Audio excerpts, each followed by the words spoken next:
welcome to the Pick and Roll podcast. Today I got a good one for you guys. So basically, this week was again full game breakdowns. So the games that we're going to be breaking down this week is the first game is G League Ignite. Watch them play. Ron Holland, Matas Buzelas, Izan Almanza, Tyler Smith are the main guys that I watched and going to break down for you guys. This has definitely been a few games into watching these guys. We watched them for a minute.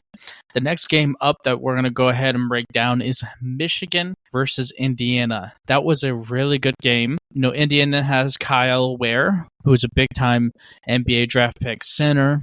A lot of people have him late first, early second. And then a guy that not many people are talking about, Oliver Nikahamu.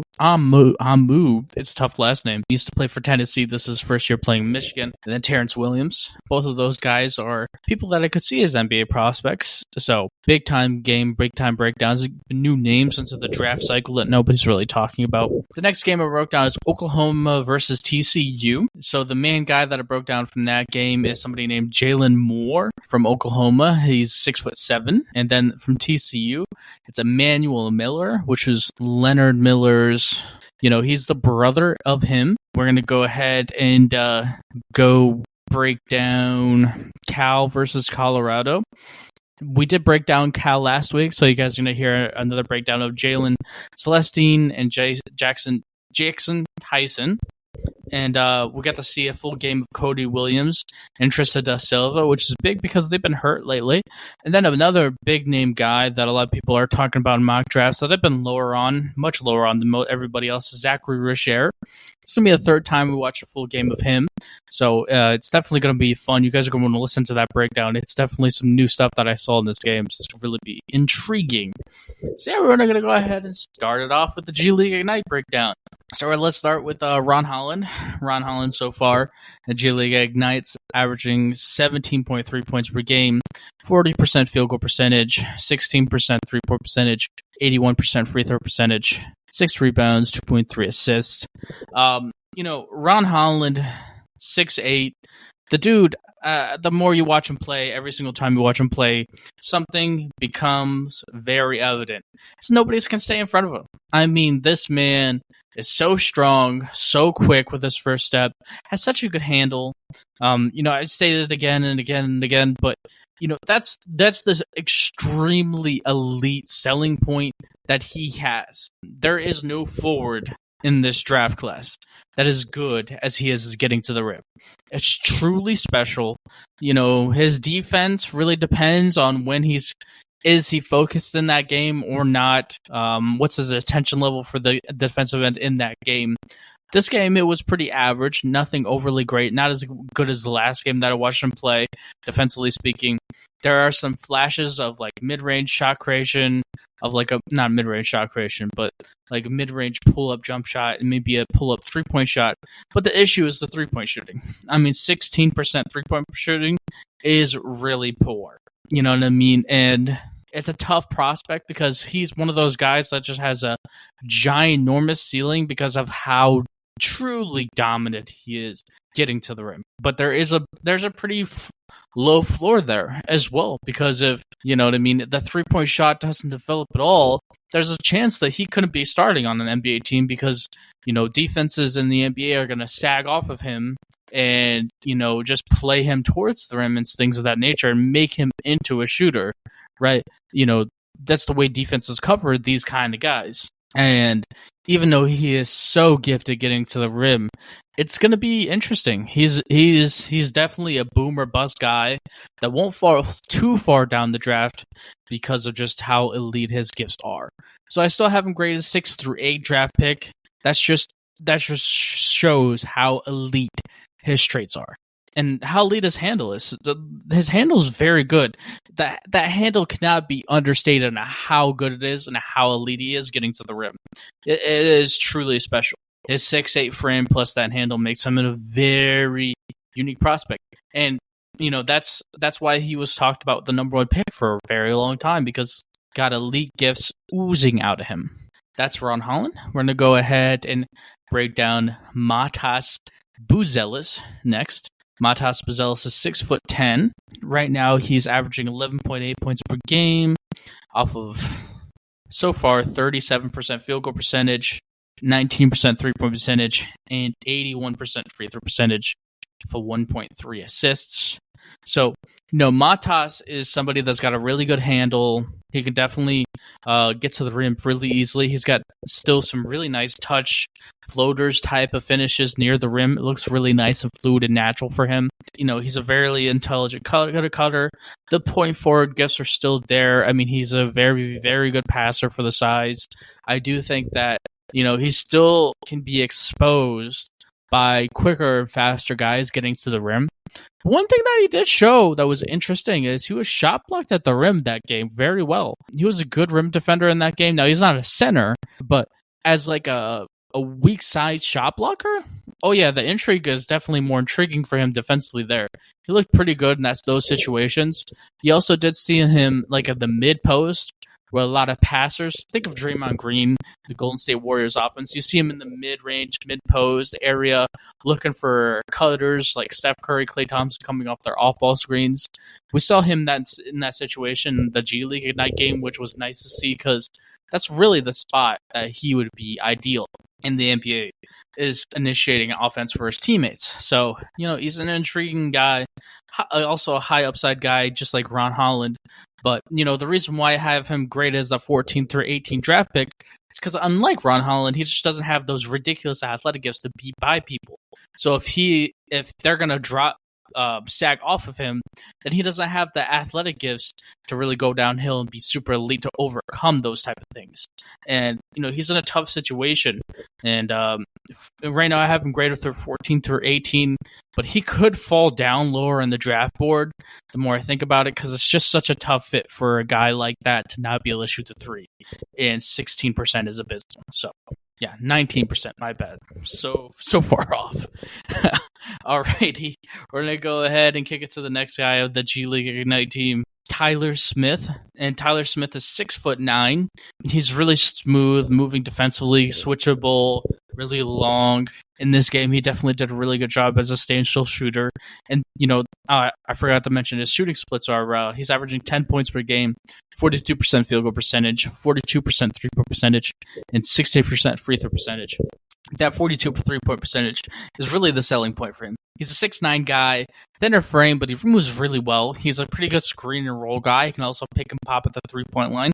Very versatile. He definitely seems like an extremely high-tier backup power forward in the NBA that can be that 3-and-D role player, switchable, shoot the three, can handle the ball a little bit when it's needed and where it's open. So, I have him graded 18 through 20 in this draft. He's definitely such a clear role player fit. As long as that three-point percentage doesn't drop below a certain level, he's going to be a lock, in my opinion, for a first-round draft pick, which is good for him. And kick it to Matas Buzelis. 6'10". Let's go over this. Averaging 11 points per game off of 37% field goal percentage. Yeah, 59% field goal percentage, 0% three-point percentage, and 55% free throw percentage. So, again, if you guys heard my previous breakdowns, the same issue as it is now. It's him being a tweener is a real issue. Because he's 6'10", so he can't be a center, and he's a thinner guy.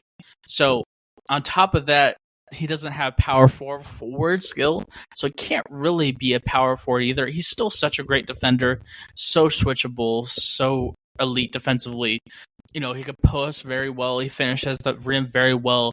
He's a pretty good pick and roll as a roll man. He fits all well into those type of things. In this game, it became very evident that height was an issue in that game. The guy who was facing a little taller, and it gave him some issues, which was not a really good game for him. So, he's moving down the draft board. He was at 31 through 35 grade, but right now I have him graded as a 45 through 50 draft pick.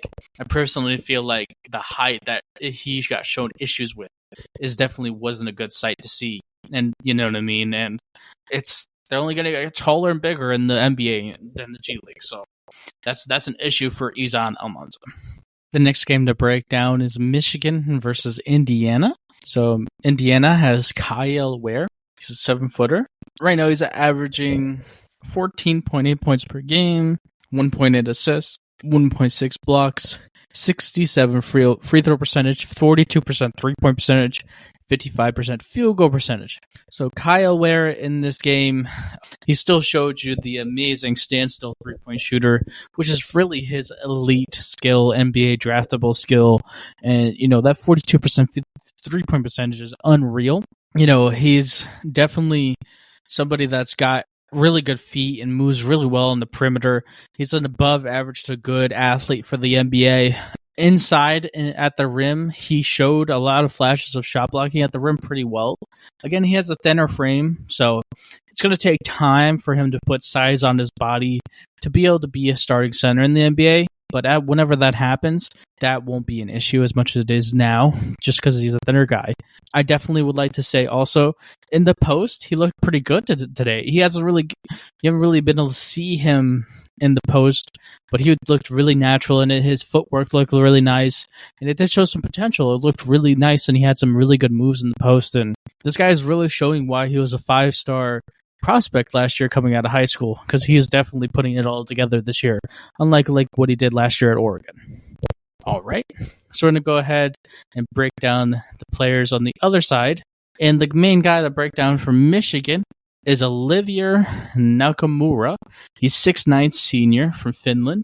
He's averaging 17 points per game, 7.6 rebounds, 2.6 assists, 55% field goal percentage, and 38% 3-point percentage, which is really nice. This guy has really great shooting splits. He's a very strong human being, really athletic, moves really well. He shows a really nice handle. The handle is what's really intriguing offensively. His ability to shot create off the handle, get to the rim, and put some moves together and have some fadeaway jump shots and things of that nature is really intriguing. He does post as well in college, and he's very good at it due to his strong frame, athletic gifts, and post skill, but he's not going to really be super translatable to the NBA. But, the idea that he can pair these moves like a fadeaway and mesh those things off the handle is really realistic due to how natural his handle does look. His athletic gifts plus strong frame usually translate to good defenders. He's 6'9". He's a power forward. He really reminds me a ton of Rui Hachimura. Definitely feel like they have such similar skill. The mid-range shot is, really, really good, just like Rui's is. It really does match up so well. Their skill sets, their body frames, things of that nature. So that's why I really feel confident in him as an NBA draft pick due to the success that we've seen Rui Hachimura have. Now, did he have value for the Wizards when they drafted him like 7th or 9th in the draft? No. But as a high-level scoring backup power forward in the NBA, yeah, that's still valuable. And Olivier Nakamura can be that. And I have him graded as 18 through 20 draft pick. I also feel like he's a little taller, a little more athletic than Rui, so he can be a better defender than Rui.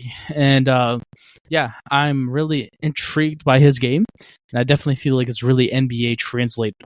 And the next guy to break down from that game from Michigan is Terrence Williams, 6'7" senior from Michigan. He's averaging 12.4 points per game, off of 80% free throw percentage, 41% 3-point percentage, 45% field goal percentage.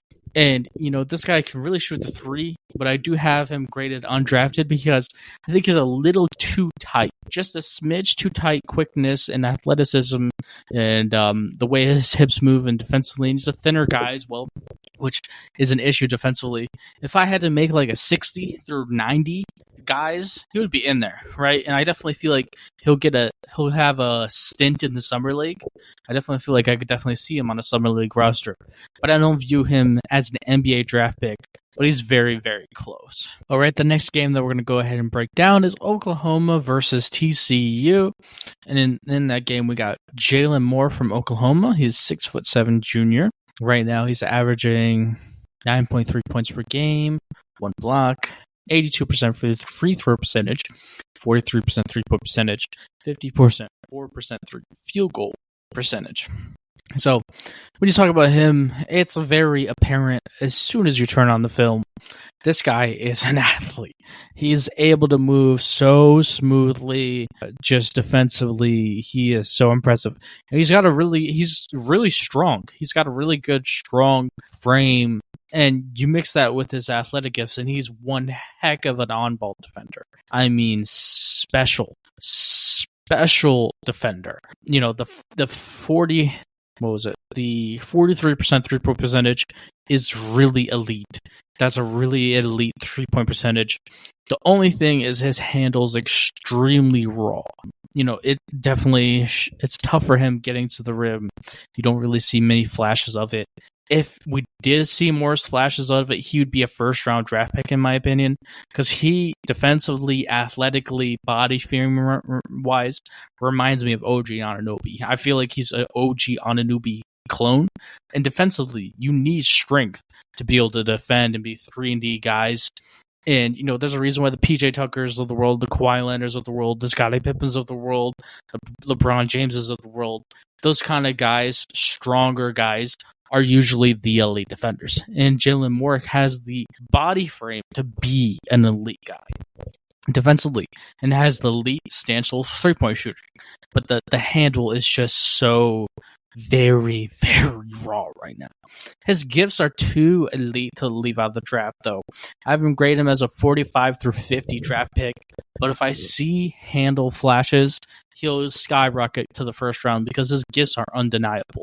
You turn on the tape and it's like, yeah, this guy is an elite defender. He might be the best small forward defender in this draft. That's how good he is at that. So it's really nice. Impressive. So we're going to go ahead and break down the next guy from that game. Emmanuel Miller, 6'7", TCU. He's averaging 17 points per game, off of 1.5 steals, 2.6 assists, 6 rebounds, 84% free throw percentage, 37% 3-point percentage, and 51% field goal percentage. So when you talk about Miller, you know, he isn't as elite of an athlete as Moore, but Moore is really elite, but he's very good athlete.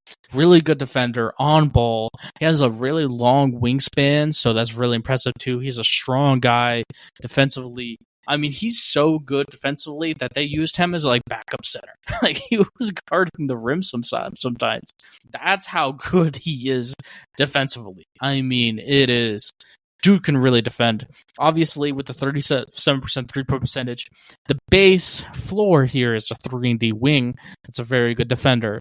But the handle looks really well. He shows shot creation off the handle. He showed, you know, one-on-one mid-range shot creation in the mid-range. And, you know, there's some post skill there, and there's getting to the rim and good handling, and he can, you know, attack the rim. And, you know, he's a good player. I definitely feel like he has some unique scoring upside with the 3-and-D floor. And I could definitely see him being a long-time backup small forward, or maybe even one day working his way into a starting lineup. You know what I mean? He's just such an elite on-ball defender, though. So, yeah.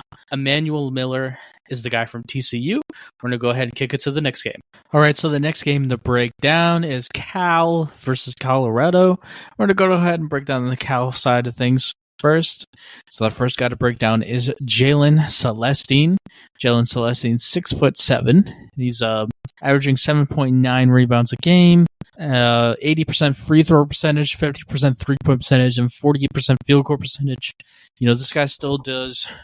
He's really strong, and you know he defends really well. He's a quicker guy. He definitely moves really fluidly. I don't think there's any like hitches in his movement abilities. You know, he's a very good on-ball defender, switchable, all the type of things that you want from your small forward.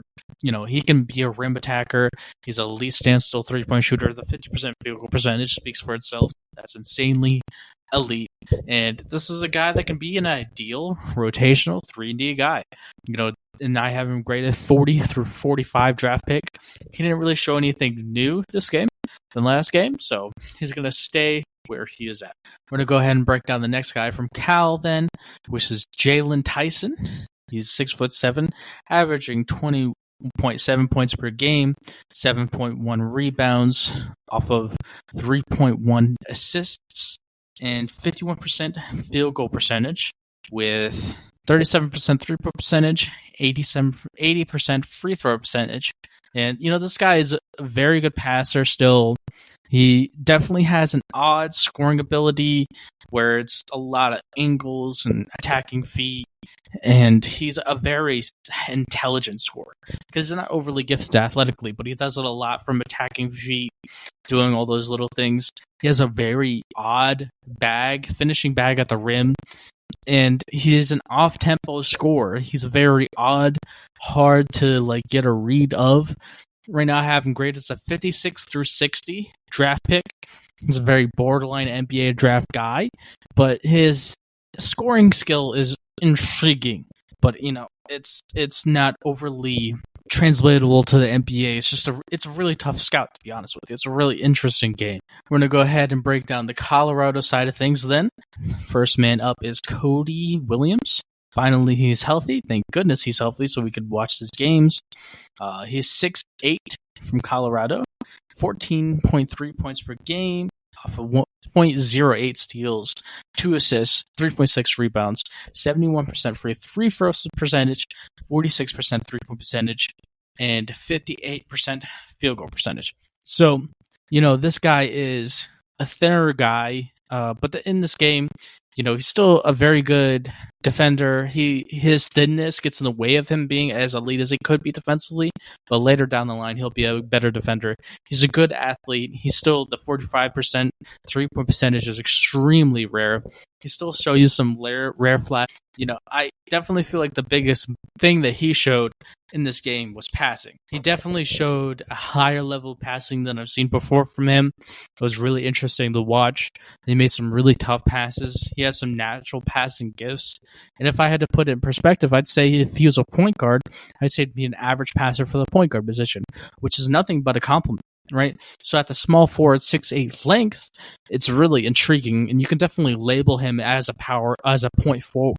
I definitely feel very confident in the point forward label for Cody Williams. And on top of that, there's no really great comp for him because most point forwards that you can think of are like the Scotty Barneses of the world, Andre Iguodala's, right, Draymond Greens, Scottie Pippens. Those kind of guys are usually stronger guys, athletic, get to the rim and pass, right? But his three-point shot is intriguing, and he's not nearly as strong and athletic as elite as getting to the rim as those guys are. But, he's a very interesting point forward. It's not an exact comp to Franz Wagner, but it's very close to Franz Wagner in the effect that he'll probably have on an NBA basketball floor. He's a very safe draft pick and improve your team. There's no high upside there, but an extremely high floor. He's really intelligent, and he's not going to make you lose games. He'll help you win them, but he's not going to win you those games in the NBA. I don't think he'll ever be somebody that's going to average more than 18 a game. But, he can definitely impact the game more than 18, right? And he's going to be a guy who impacts winning basketball. And that's really his selling point. So I have him, he moved up in my draft board. I'm rated as 8 through 10 pick right now. He's the 8th guy on my big board right now. So yeah, Cody Williams, he's moving up in the world. And then the next guy to break down from Colorado is Tristan da Silva, 6'9" senior. He is averaging 16 points per game, 5 rebounds, 2.8 assists, 52% field goal percentage, 39% three-point percentage, and 81% free throw percentage. So when you talk about him, he's a slower guy, a tighter mover. Defensively, it could be a question at the next level. He's going to be labeled as a below average NBA athlete, but he shoots the three-point shot so well. 6'9" length is really nice. And he did come off some off-ball screens, the JJ Redick screens, the Grady Dick off-ball movements, the Max Strus off-ball movements, those type of things. You did see him do that this game, which is a really unique wrinkle in his skill set that I've never seen before. It's really intriguing. So, he's stayed where he's at right now. I still have him graded as a 26 through 30 draft pick. I definitely feel like he could be a late first round draft pick. Somebody tries to draft and see if they can get a long-term backup power forward out of him. But yeah, he's a really solid role player, and he's a really, really safe prospect at this moment in time. All right, so the last thing to break down from these games is Zachary Richer. So he's a 6'8" small forward from France. Right now, he is averaging 10.7 points per game, a 40% three-point percentage, 58% two-point percentage, 76% free throw percentage. When you talk about Richer, you got to talk about a thinner frame. Definitely a guy that I've definitely personally been lower on throughout the first two games, full games that we watched of him. But this game, he looked different. He definitely came off ball screens, the same screens that the JJ Redicks of the world, the Grady Dicks, the Reggie Millers, the Ray Allens, the Klay Thompsons of the world that do all the off-ball stuff. He looked very good in those situations as the guy that's coming off those screens.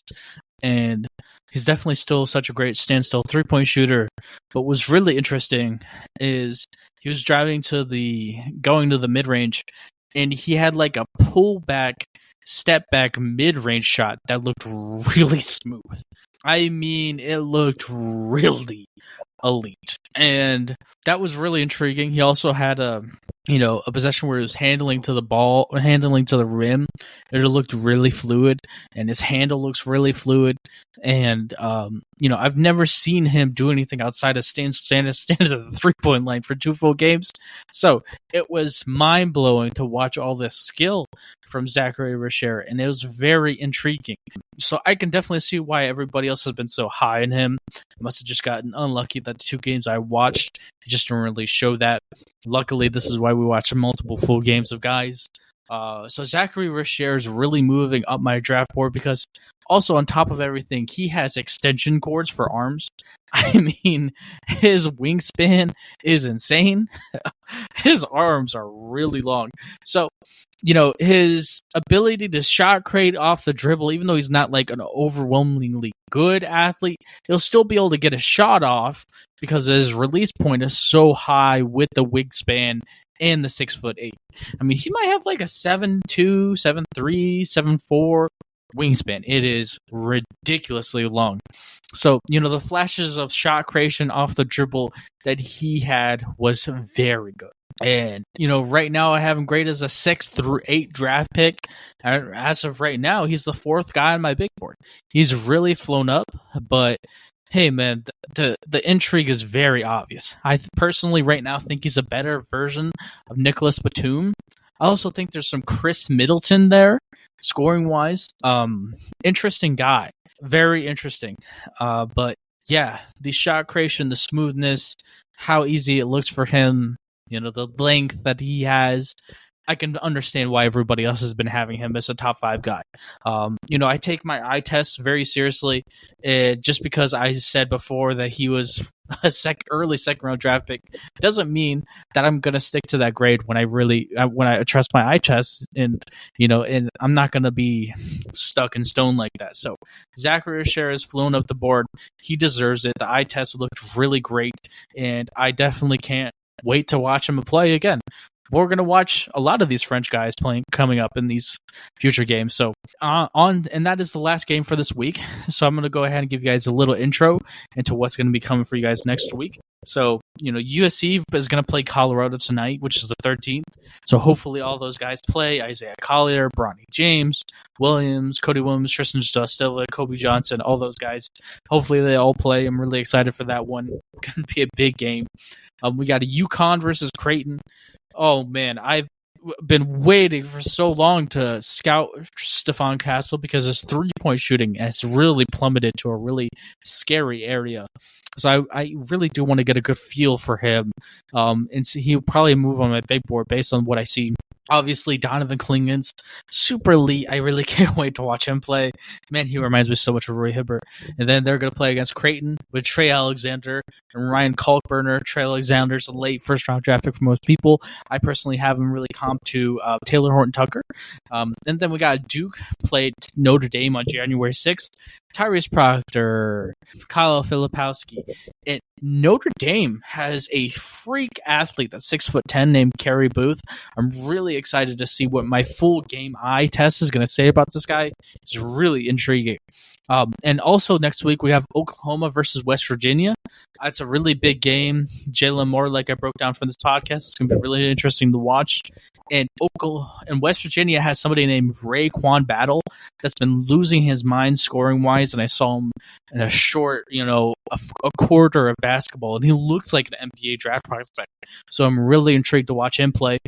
And then we got one of the French rotations. It's either going to be Melvin Adhencia, Zachary Rocher, or Tijuan Saloon. If I had to prefer somebody, it would probably either be Saloon or Adhencia, one of those two. But we'll see who I can watch.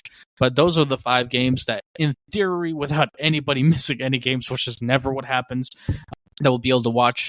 And yeah, so it's an exciting time frame for the podcast. I definitely can't wait to break down this stuff for you guys next week.